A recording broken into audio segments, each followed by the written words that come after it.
Hello, great people. Sad moments as the picture of the man you are seeing on your screen right now is gone. The man is dead because he was allegedly poisoned by his kinsmen. According to reports making the round in the media, the man is a doctor, an abroad-based doctor that came into Nigeria, and he went back to his village to celebrate the Christmas and New Year.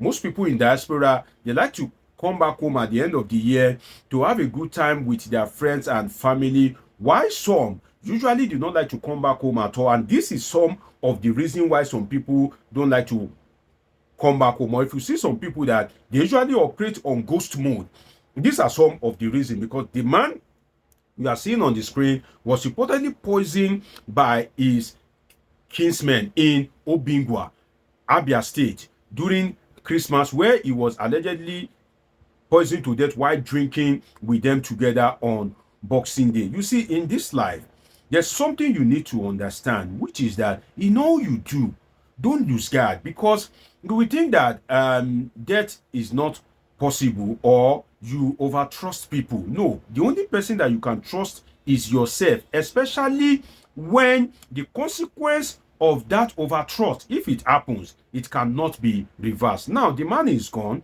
and is gone forever, so you can imagine that the people that you are trying to come home to make happy, that they should be happy to see you, they should be rejoicing with you, are now the one that will poison your drink. And that is why, like I said, some people, you will think that they are arrogant, you will think that they are forming big man. These are some of the reasons, because the heart of a man is desperately wicked. And I think when the Bible made that statement, I think it was referring to Nigerians, because this culture of envy is so common in Nigeria, in the sense that, you see, when they are referencing superstars like Davido, Whiskey, Burna Boy, some people are always happy, so far that those Davido, Whiskey, and Burna Boy is not from their family.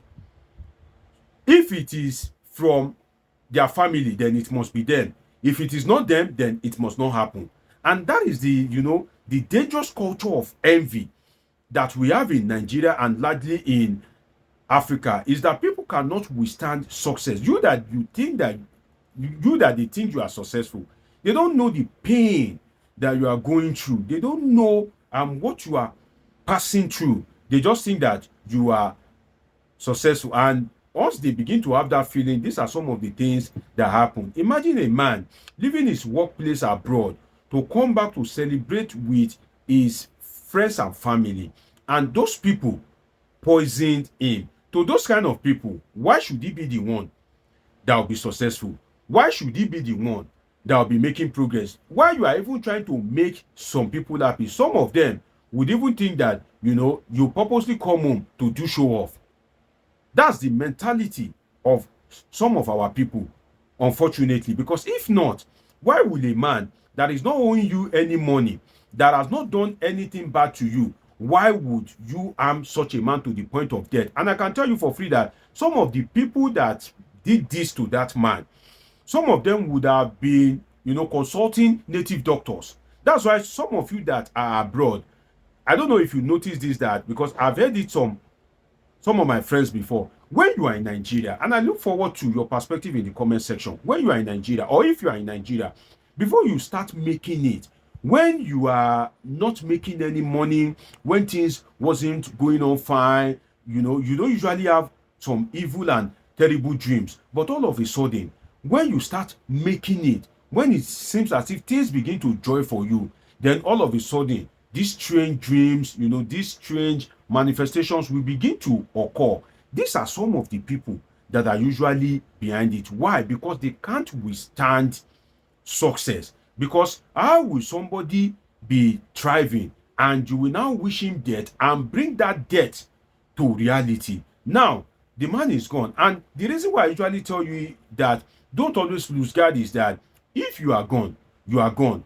And should I tell you the mystery of Christianity, especially if you are a Christian, the mystery of Christianity is that the person that killed this man, if tomorrow morning that person realize that, oh, he has done something bad, and he decide to give his life to Christ, or his or her life to Christ, God will accept that person. And according to the Bible, right, all things are passing. That person may eventually be punished, but at least God will still accept that person to his side. God will not cast the person away. And that is why, what is now the fate of you that have died? That's why in all you do, make sure you don't lose guard in such a way that you just die in a controversial manner. If God kills you by himself, so be it. It is destined for all man to die. Also, we taste death. But then, don't make sure that whatever you do, don't die. Don't let your death come from the hand of any man. I don't know your family. You know your family. You know the kind of family that you are from. You know the kind of friends that you have. Please, if you know that there are people that you cannot trust, sit down wherever you are, especially if you are abroad, and just make life convenient for yourself. And if you don't trust the people, stay far away. Select 2 or 3 people that you know you trust. Let them come and visit you. From there, go back to where you come from in the diaspora. It's not a must that you go to the village, because you think that everybody will be happy. And Nigerians, they sabi do eye service. Oh. Nobody sabi do eye service reach Nigerians. When they see you, all of them will sing, will dance, they will scream, they will form as if they are being happy. But in the true sense of it, if you open their mind, not many people is happy. This man now, as a kid, this man now, this man may even have his own challenges, in the sense that you may think this man is rich. The man may be paying mortgage abroad. The man may be paying for car loan, abroad. You can go and collect whatever you desire, so far you have a good job and you have a good record that you don't have any bad debt. They will give it to you and you'll be paying back, instrumentally. So this man now, the phone in his hand that people are envying, the man may not have even completed paying the money for the phone. The house that he's living may be on mortgage. The car that he's driving, he may still be paying back the loan. So you want to ask yourself that if he is in so much debt like that, is that man truly rich? And some of our people easily get deceived by the texture of your skin when you return from diaspora, and they see your skin, they'll be like, oh, you are enjoying it. They fail to realize that, you see, as it is in heaven, as it is in earth, so it is in heaven. As they work in Nigeria to make money, that is how they work abroad too. But most of our people that are Africans and Nigerians, they have this larger than life approach about life. And some of them, they so have this entitlement mentality that they will come to you, that for almost everything, they want to marry wife, they expect you to marry the wife for them. Their child want to go to school, they expect you to sponsor their child, and they don't realize that there's so much people on you, in the sense that if somebody comes to you now, like this man now, if somebody goes to him and the person talk, the whole story of this life, if the person have the whole problem of this life, some of you may have been in such circumstance before, because when you meet some of your friends and family, they will come up with different story. They have not eaten for the past 1 month. They have not paid their child school fees. The roof of the house is leaking. In fact, rain has just removed the roof. Nothing is working. They are sick. They'll come up with like 15 different problems. If this man says, okay, this thing that you have said now, I will look into it, but what I have now is, okay, 50,000 naira, take and manage it. That person will go home with a bad mind. It's not everybody, I need to say this, because some people are good, so I must not paint everybody with one brush, but it is only few people, I can tell you from experience, that are good. That person that you gave 50,000 naira to will think that, why should he give me 50,000 naira? The person will not realize that he is one person, but apart from him, there are like maybe 60, 70 other people that are also coming, that are calling, that are texting, that are messaging for assistance. At the end of the day, the worst part of it, the most annoying part of it, is that some of these people will not take that money to the juju man and start afflicting you with your own money. Some of you that are in diaspora would buttress my point in the comment section that the money that you give some people, they will display ingratitude, they will display entitlement mentality, and at the end of the day, they won't even appreciate it. Some of them will even use your money to be going to juju house to hurt you.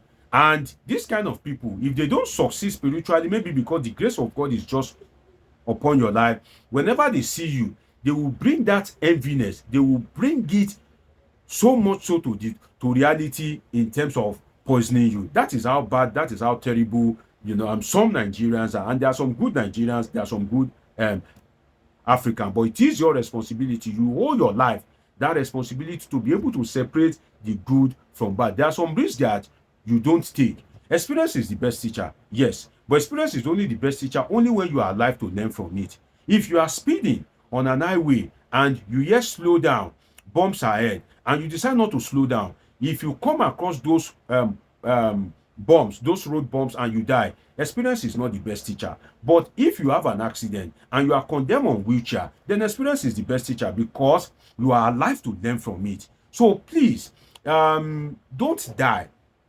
because if you die, experience is not even the best teacher. If they have poisoned this man now and his intestine has been affected but he's still alive, I'm sure he won't return to that village. So always learn from the circumstance of people. If people are running and you see people running in front and they are falling into a pit and some of them are dying, if you get to that stage and you die, then that means that you have not learned anything from life. So let us always be very careful so that we can all enjoy the fruit of our labor. If again, on a final note, you know the kind of friends you are, you know the kind of family that you are from. If you know that you don't trust them, whenever you come to Nigeria, stay in Lagos, stay in Port Harcourt, stay in Abuja, spend money to invite the people that you trust, hang out with them, have a good time with them, go back to where you are coming from. That is the best way. And even if you must go to your village, don't lose guard your drink so much to the extent that somebody will have the chance to poison you.